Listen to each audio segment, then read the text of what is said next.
Dossier du jour, perte d'odorat, perte de goût, autrement dit anosmie pour la perte d'odorat, agueusie pour la perte de goût. Comment vivre avec? Réponse avec nos spécialistes ce matin.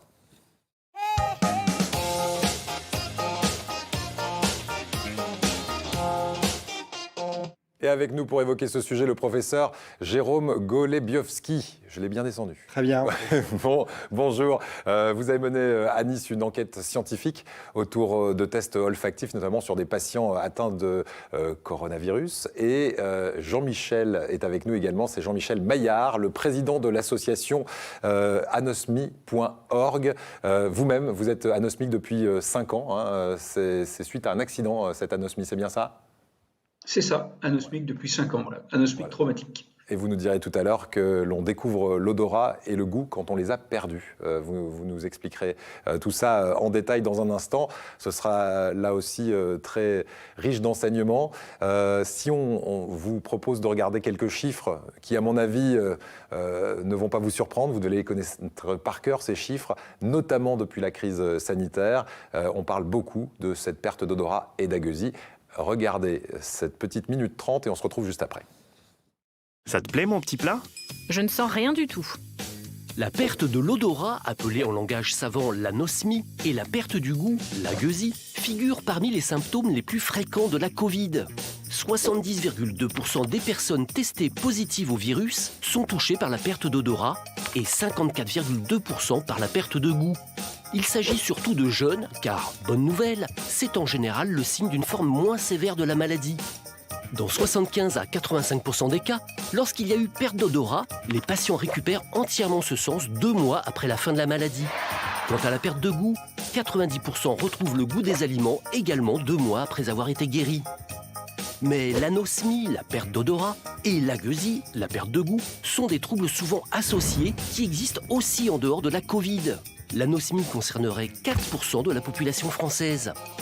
Ces troubles peuvent être congénitaux, certaines personnes naissent sans odorat, ou survenir à n'importe quel moment de la vie, après une grippe, un traumatisme crânien par exemple. Être privé d'odorat ou de goût constitue en tout cas un véritable handicap, hélas non reconnu par les pouvoirs publics.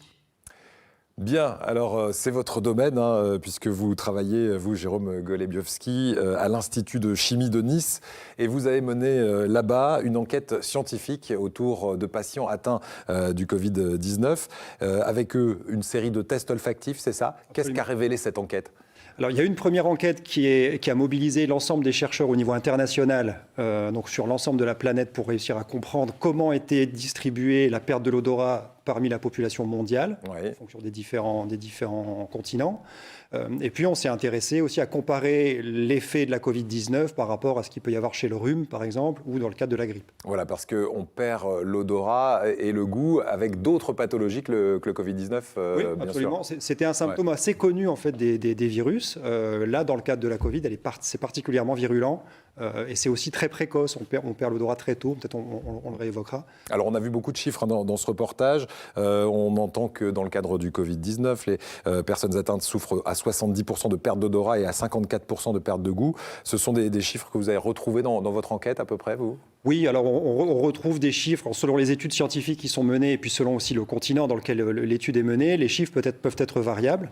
Donc pour l'Europe de l'Ouest, donc en ce qui nous concerne, et les États-Unis, enfin au moins l'Amérique du Nord, ces chiffres-là restent vrais, c'est-à-dire à peu près 50% de la population atteinte du Covid va avoir des troubles de dysnosmie, de perte. En revanche, en Asie, les chiffres sont plutôt autour de 15%. Donc, en fonction de la population et de la localisation, on va avoir... Oui, c'est très variable. Ouais. Très bien. Alors, ce qui est rassurant, visiblement, c'est que le signe d'une anosmie ou d'une agueusie, ce serait le signe d'une forme plutôt bénigne de la maladie, c'est ça? Oui, absolument. Donc, ces chiffres qu'on a vus tout à l'heure, c'est-à-dire les 50% à peu près ou les 70%, ont tendance à diminuer avec l'âge. Avec le sexe, c'est-à-dire que les femmes seraient légèrement plus touchées par ces symptômes, et aussi avec la sévérité de la maladie. plus la maladie est sévère, moins on a a priori ces mécanismes de perte de goût et d'odorat. L'odorat revient généralement dans 90% des cas 2 mois après. Ça se vérifie là aussi à Nice sur votre étude? Alors les études sont très variables. Il y a eu des études parisiennes qui ont montré que ça pouvait être 8 jours. Donc pour certaines personnes, ça peut être très tôt. Ouais. D'autres pour lesquelles ça peut être beaucoup plus long que 2 mois. Donc ce qu'on a pu voir au niveau mondial, là encore, sur ces temps-là, ça va aussi dépendre de la population. Par exemple, donc chez nous, ça va être quelques semaines, typiquement, on va dire, Ouais. entre 4 et 8 semaines, donc on retrouve les 2 mois que vous avez cités. Mais en Asie, ça va aller plutôt au-delà de 4 semaines. Donc en fait, ils sont moins touchés, mais a priori, c'est plus long. Est-ce que vous pouvez rééduquer, alors je dis vous, mais on va dire le corpus médical, est-ce qu'on peut rééduquer vraiment l'odorat ou est-ce qu'il faut attendre ces 2 mois quand c'est de passage, hein, ce problème? Le processus de rééducation, il est très pragmatique. En fait, globalement, tout ce qu'on peut faire, c'est tirer parti du fait que nos neurones olfactifs se régénèrent à peu près tous les 30 à 45 jours. Ouais. Et que donc, en fait, à la faveur de cette régénération, si on les stimule régulièrement, ils vont se régénérer plus vite. Donc, en fait, il faut sentir régulièrement, tous les jours, Ouais. et ça peut être de manière très pragmatique des odeurs de la cuisine ou des odeurs de la salle de bain, et puis essayer de s'entraîner, y réfléchir. Alors, on va être en direct avec Jean-Michel Maillard tout de suite. Vous allez sans doute pouvoir dialoguer tous les deux. Vous êtes le président de l'association anosmi.org. Vous êtes vous-même, on le disait tout à l'heure, anosmique depuis 5 ans, suite à un accident, c'est ça? Oui, un banal accident. Moi, je suis tombé chez moi. J'ai pas rien de spécial comme accident, mais je suis tombé sur l'arrière de la tête, de ma hauteur. Et donc, j'ai découvert l'odorat quand je l'ai perdu, malheureusement. Voilà. Ça veut dire quoi cette phrase? C'est que l'odorat, c'est pas simplement sentir l'odeur de fraise dans un pot de confiture. C'est beaucoup plus profond que ça, vous dites. C'est-à-dire que, bon, j'en viens directement à la culture olfactive française. On ne nous a pas expliqué à quoi servait l'odorat. On ne nous a pas dit qu'il avait participé à la construction de notre personnalité, de nos sensibilités, et que finalement, quand on embrassait nos enfants, on avait un retour, une odeur de leur part. Quand on vivait tous les jours, il y avait une multitude d'odeurs qui nous permettaient de vivre mieux, d'avoir une qualité de vie qui était bien meilleure. Donc, on n'a pas eu cette culture, donc on le découvre quand on le perd. Et j'ai coutume de dire depuis quelques mois, les Français ont découvert leur odorat au mois de mars. C'est malheureusement à l'occasion du Covid.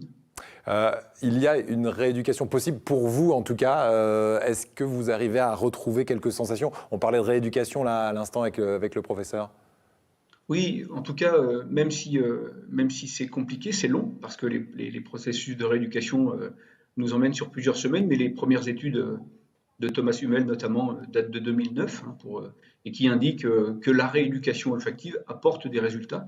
Les dernières études de 2014 donnent même plus de 60% des gens qui font cette rééducation, qui retrouvent des sensations pour les post-infectieux. Donc c'est quelque chose qu'il faut dire aux gens, qu'il faut leur expliquer qu'il y a peu de solutions pour ceux qui perdent l'odorat, mais le peu de solutions qui existent, il faut leur expliquer qu'il faut le faire. Alors je rejoins le professeur, il faut faire cette rééducation de manière rigoureuse. Hein. Oui, c'est vrai qu'on peut sentir un petit peu tout tous les jours, mais il y a nécessité d'installer des petits rituels dans notre vie pendant, moi je l'ai fait pendant 12 semaines, voilà, matin et soir, en se concentrant sur son odorat. C'est compliqué de se concentrer sur son odorat quand il ne fonctionne pas. Votre association anosmi.org existe depuis quand? Est-ce que vous l'avez créée avant la crise sanitaire? Oui, 3 ans, pardon. Ouais. 2017. Et elle ne désemplit plus depuis, parce qu'elle répond aujourd'hui à une demande décuplée. Oui, c'est ça. On a des appels et des mails tous les jours. Tous les jours, donc j'ai une vingtaine d'ambassadeurs en France qui répondent aux questions, qui répondent aux interrogations, qui répondent aux inquiétudes. Et puis on fait le Covid nous a poussé à faire ça. On fait des visios. Là, il y en a une bientôt avec une petite centaine de personnes qui nous posent des questions. Et puis à l'aide des chercheurs et des médecins qui nous suivent, on leur répond. Voilà, ce sont des conférences interactives. La prochaine aura lieu le 14 janvier et puis il y en aura encore une le 20 janvier prochain. Et on peut avoir des réponses à ces questions avec des spécialistes qui vous répondent. Votre actualité, c'est aussi une application qui va sortir pas plus tard que demain, le 12 janvier, disponible à partir de ce mardi. Qu'est-ce que c'est cette application qui s'appellera covid-anosmi.fr? En fait, nous, on avait publié notre premier protocole de rééducation olfactive à faire chez soi, hein, en milieu 2019, avec Raj Gurdon, qui est directeur de recherche en neurosciences à Paris. Et le Covid a complètement accéléré l'histoire puisque l'expertise qu'on avait accumulée avant a permis de transmettre le protocole gratuitement, comme tous les travaux de l'association, à toute la France. Donc, il a été distribué partout. Et donc, on a développé, en collaboration avec le professeur Denis et le Raj Gurdon au CNRS et le CHU de Tours et le professeur Morinière, une application, une web application qui permet de coacher les gens, de faire du coaching sur la rééducation olfactive, toujours basé sur les travaux de recherche de Hummel, et de récupérer justement des données scientifiques, médicales, qui permettront de mesurer l'effet de la rééducation si elle est commencée, comme on le pense, à J+14, c'est-à-dire quand on commence à sortir des statistiques de récupération, ou de savoir si c'est mieux quand on la commence au bout d'un mois ou 2 mois ou 6 mois. Voilà.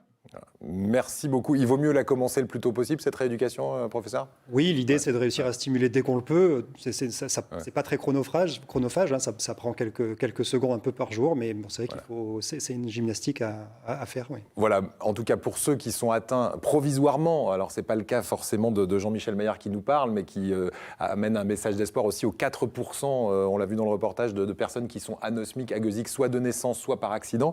On peut retrouver quand même quelques sensations malgré tout. Et puis il y a quelque chose qui va peut-être, pour terminer, on va en dire un mot, ouvrir des perspectives. C'est une application que vous êtes en train de mettre au point à Nice. C'est ce que j'appelle un nez numérique. Expliquez-nous sur quoi vous travaillez en ce moment. Alors il y a deux aspects. Il y a un premier aspect totalement numérique dans lequel on tâche de composer ce qui fonctionne au niveau, le fonctionnement du cerveau pour percevoir les odeurs. Donc, c'est-à-dire qu'on essaye de comprendre, et ça c'est un aspect très neuroscientifique de recherche fondamentale. Et puis il y a un aspect plus pragmatique où on travaille avec une entreprise de Grenoble sur un nez biomimétique, c'est-à-dire c'est un appareil qui ressemble à un petit téléphone portable et qui va pouvoir sniffer des odeurs à votre place pour savoir exactement si l'odeur que vous êtes en train de sentir correspond à l'idée que vous en avez. Voilà. Donc, on va mettre ça au-dessus d'un café, ça va nous dire café, et ainsi de suite. Et ça peut avoir, alors, effectivement, ça ne remplace pas le nez, mais ça peut avoir un intérêt. D'accord, mais ça peut avoir un intérêt de sécurité aussi, parce que ne pas sentir un incendie, ne pas sentir du gaz, par exemple, ça peut être carrément quelque chose de très dangereux pour la santé. Et peut-être qu'en équipant son intérieur d'un nez comme ça demain, même les anosmiques pourront échapper parfois à de grands dangers. Écoutez, merci beaucoup d'être venu avec nous. Si on devait rassurer les 25% de personnes qui ne retrouvent pas l'odorat au bout de 2 mois, généralement ça revient, même si c'est 3 ou 6 mois. La deuxième partie de la catégorie, c'est un retour de l'olfaction entre 2 mois et 1 an. Donc il faut encore attendre un peu et puis essayer de faire des exercices et puis espérer que ça va aller mieux. Oui. Merci beaucoup. Et puis anosmi.org, cette association, anosmi.org, si vous souhaitez en savoir plus sur ces visioconférences avec Jean-Michel Maillard, que je salue. Merci d'avoir été avec nous. Et cette application qui sort demain, là aussi, on trouvera toutes les infos sur ce site internet. Merci à vous, Jérôme Golebiowski. Merci. Bon retour à Nice.